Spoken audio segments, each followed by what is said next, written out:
కొన్ని రోజుల క్రితం కురిసిన వర్షాలకు సూర్యాపేట జిల్లాలోని కందిబండ దగ్గర బ్రిడ్జ్ కూలిపోయింది. దీంతో అటుగా ప్రయాణాలు సాగిస్తున్న విద్యార్థులు కూలీలు తీవ్ర ఇబ్బందులు పడుతున్నారు.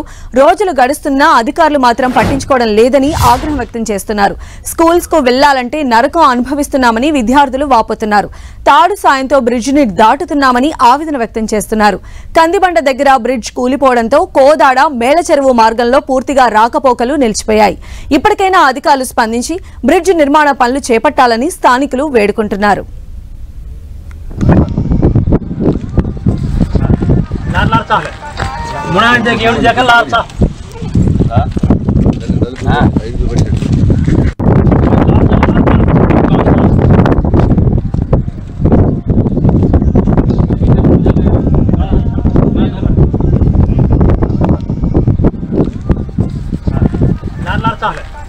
సో మనం విజువల్స్ లో చూడొచ్చు, సూర్యాపేట జిల్లాలోని కందిబండ దగ్గర బ్రిడ్జ్ కూలిపోయింది. సో చిన్న పిల్లలు స్కూల్ కి వెళ్లాలంటే ఎంతో సాహసం చేయాల్సినటువంటి సిచ్యువేషన్ అక్కడ నెలకొని ఉంది. మరిన్ని అప్డేట్స్ కూడా తెలుసుకుందాం. మా ప్రతినిధి చంద్రశేఖర్ మనకు అందుబాటులో ఉన్నారు. చంద్రశేఖర్, ఇటీవల కురిసిన వర్షాలకు ఇటు ఉమ్మడి నల్గొండ జిల్లాలో కోలాడ నగర ప్రాంతాలు తీవ్రంగా దెబ్బతిన్న పరిస్థితి కనిపిస్తా ఉంది. అనూహ్యంగా భారీ వరద రావడంతో రెండు నియోజకవర్గాల్లో కూడా తీవ్ర నష్టం వచ్చింది. ఇటు కోలాడ నియోజకవర్గ పరిధిలోని ఉన్నటువంటి కందిబండ వద్ద అంటే మేల చెరువు కోలాడకు సంబంధించిన మార్గంలో ఒక బ్రిడ్జ్ ఉంటుంది. ఇటు ఎగువన ఉన్నటువంటి చెరువు కట్ట చెరువు తెగిపోవడంతో ఆ వరద నీరు ఒక్కసారిగా బ్రిడ్జిపై పడటంతో ఆ రోడ్డు మొత్తం బ్రిడ్జ్ అంతా కూడా కుప్పకూలిపోయే పరిస్థితుంది. ఇప్పటి వరకు అంటే వరదలు అక్కడి నుంచి కూడా ఇప్పటి వరకు ఇటు కోదాడ మేల చెరువు మధ్య పూర్తిగా రాకపోకలు నిలిచిపోయాయి. అయితే అక్కడ నిత్యావసరాల కోసం ఆ ఊరికి సంబంధించిన గ్రామాల వాళ్ళు కందిబండ కావచ్చు, ఇతర గ్రామాల వాళ్ళు అక్కడి నుంచి కోదాడ వెళ్ళాలంటే కంపల్సరీ ఆ బ్రిడ్జి దాటాల్సిన పరిస్థితి కనిపిస్తా ఉంది. అయితే కనీసం ఇంత వరద వచ్చి ఇంకా జరిగినప్పటికీ కూడా కనీసం ఆ తాత్కాలికంగా చుట్టూ ఆ పక్క నుంచి మట్టి రోడ్డు వేయడము, లేకపోతే ఆ బ్రిడ్జ్ సంబంధించి ఏదన్నా ఆ తాత్కాలిక వంతెన లాంటివి కూడా ఏర్పాటు చేసే పరిస్థితి కూడా కనీసం అధికారులు ఆలయంలో కూడా అక్కడ ప్రయత్నం అయితే కొనసాగలేదు. అక్కడ అధికారులు కానీ ఎవరు ప్రజాప్రతినిధులు కానీ ఎవరు పట్టించుకోవట్లేదు అయితే స్థానికులు ఆరోపిస్తున్నారు. మనం విజయవాడలో కూడా చూడవచ్చు, చిన్న పిల్లలు స్కూల్ కు వెళ్లాల్సిన పిల్లలు ఇటు ఏదైతే బ్రిడ్జ్ కొలాప్స్ అయింది మధ్యలోకి అటుపక్క ఒక తాడు ఇటుపక్క ఒక తాడు అరేంజ్ చేసుకొని వాళ్ళే అరేంజ్ చేసుకొని దాన్ని పట్టుకొని ఒక ప్రమాదకరమైన పరిస్థితిలో వాళ్ళు పాఠశాలకు వెళ్తున్న పరిస్థితి. అదేవిధంగా రోజువారీ కూలీలకు వెళ్లేవాళ్ళు, అదేవిధంగా ఇతర అవసరాల కోసం వీళ్ళ గ్రామస్తులు కూడా సేమ్ అదే వృద్ధులు కావచ్చు, మహిళలు కావచ్చు, ఎవరు కూడా అలానే వెళ్లాల్సిన పరిస్థితి అక్కడ కనిపిస్తా ఉంది. ఇప్పటికైనా అధికారులు స్పందించి తాత్కాలికంగా ఏదైనా రోడ్డు ఏర్పాటు చేయాలని కోరుతా ఉన్నారు. సంధ్య, అయితే ఈ బ్రిడ్జ్ అనేది కూలిపోవడంతో ఎన్ని గ్రామాలు ఎఫెక్ట్ అయ్యాయంటే ఏం చెప్తారు? అంటే ఈ బ్రిడ్జి ఇటు కోదాడకి మేల చెరువుకి ప్రధాన రహదారి ఇది. ఇక్కడ చాలా వరకు కూడా అంటే ఎక్కువ ఈ మేల చెరువు వరకు కూడా కోదాడ నుంచి మేల చెరువుకు వచ్చే ప్రతి గ్రామం కూడా ఈ మార్గంలోనే ఎక్కువగా వస్తూ ఉంటారు.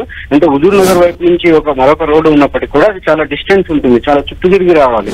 అలా కాకుండా ఈ మేల చెరువు సంబంధించిన మండలం వాళ్ళు కావచ్చు, మేల చెరువు మండల పరిధిలో ఉన్నటువంటి వాళ్ళు కావచ్చు, చింతలపాలెం మండల పరిధిలో ఉన్న వాళ్ళు కావచ్చు, అదేవిధంగా ఇక్కడ ఈ చుట్టుపక్కల ఉన్న అన్ని ప్రాంతాల వాళ్ళు కూడా మేజర్ పనులకి కోదాడకి ఎక్కువ ఉంటారు. కోదాడకి బస్సు బుకింగ్ అనేది కూడా కోదాడకి ఎక్కువగా ఉంటుంది. సో ఈ బ్రిడ్జి వల్ల ఈ రాకపోకలు పూర్తిగా నిలిచిపోయాయని చెప్పవచ్చు. ఇటు దాదాపు 3 మండలాల పరిధిలో కోదాడ మండలం, అదేవిధంగా మేల చెరువు మండలం, చింతలపాలెం మండలం, ఈ 3 మండలాల పరిధిలో ఉన్నటువంటి గ్రామాలపై తీవ్ర ప్రభావం అయితే చాలా స్పష్టంగా కనిపిస్తుంది. అయితే పాఠశాలకు సంబంధించి విద్యార్థులు రోజువారీ కూలీ అంటే ఆ సమీప గ్రామాల ప్రజలు మాత్రమే ఉంటారు కాబట్టి ఒక స్కూల్ పిల్లలకి సంబంధించి మాత్రం ఒక 2-3 గ్రామాలకు వరకే ఉంటారు. అయితే ప్రైవేట్ స్కూల్ కి సంబంధించి మాత్రం వాళ్ళు చాలా వరకు ఉంటారు. 2 మండలాలకు సంబంధించిన వాళ్ళు కోదాడ వైపు ఎక్కువ మంది పిల్లలు అంటే ప్రైవేట్ స్కూల్లో ఎక్కువగా కోదాడకే ఎక్కువగా వెళ్తుంటారు కాబట్టి వాళ్ళందరూ కూడా స్కూల్ బస్సులు చుట్టూ తిరిగి వెళ్తున్నారు. ప్రస్తుతం తాత్కాలికంగా వాళ్ళు అక్కడి నుంచి వెళ్తున్న పరిస్థితి కనిపిస్తా ఉంది. కానీ రోజువారీ అవసరాల కోసం వెళ్ళేటువంటి అంటే వాళ్ళు కావచ్చు, అదేవిధంగా స్కూల్ పిల్లలు సొంతంగా ఆటోలలో వెళ్లే వాళ్ళు కావచ్చు, వాళ్ళు మాత్రం తీవ్రమైన ఇబ్బంది పడుతున్నారు. అయితే ఇప్పటికీ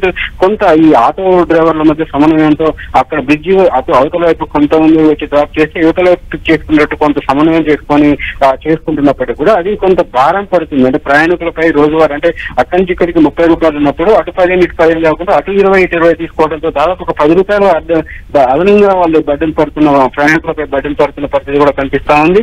బస్సుకు సంబంధించి పూర్తిగా రాకపోకలు నిలిచిపోవడంతో, బస్సు రూట్కి సంబంధించి పూర్తిగా రాకపోకలు నిలిచిపోవడంతో మొత్తం ప్రైవేటు వాహనాల మీదనే ఇక్కడ ఈ గ్రామాల ప్రజలైతే డిపెండ్ కావాల్సిన పరిస్థితి ఉంది. అలానే చంద్రశేఖర్, మనం విజువల్స్ లో కూడా చూడొచ్చు, అంటే ఆ చిన్న పసిపిల్లలు అది దాటి వెళ్ళడానికి చేస్తున్నటువంటి సాహసం, అంటే కొంచెమైనా అక్కడ బ్యాలెన్స్ తప్పినా కూడా వాళ్ళు కిందకి జారిపోయి పడిపోయేటువంటి పరిస్థితి మనకు కనిపిస్తూ ఉంది. దీనికి సంబంధించి ఏమైనా అధికారులు రెస్పాండ్ అయ్యారా? చర్యలు తీసుకునేటువంటి అవకాశం ఉందా? వారి దృష్టికి అసలు ఈ సమస్య వెళ్ళింది?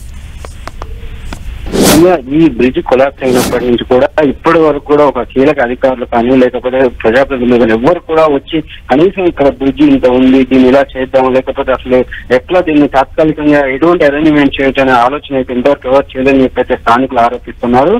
ఇప్పటి వరకు కూడా అంటే ఈ బ్రిడ్జి విషయం ఇప్పటికైతే మీడియాలో వచ్చింది, అదేవిధంగా అధికారుల దృష్టికి కూడా వెళ్ళినప్పటికీ కూడా వాళ్ళు దీని పట్ల నిర్లక్ష్యంగా వ్యవహరిస్తున్నారని చెప్పైతే ప్రధానంగా ఇక్కడ స్థానికంగా ఉన్నటువంటి గ్రామస్తులు ఆరోపిస్తున్నారు. అదేవిధంగా ఇప్పటికీ కోదాడ ప్రాంతంలో చాలా వరకు డ్యామేజ్ కావడంతో కొంత ప్రభుత్వం కూడా కొంత వెంటనే నిధులు కొన్ని కేటాయించింది. కానీ దీనికి సంబంధించి ఎటువంటి ప్రకటన లేకపోవడంతో కొంత గ్రామస్తులు ఆందోళన వ్యక్తం చేస్తున్నారు. రైట్ చంద్రశేఖర్.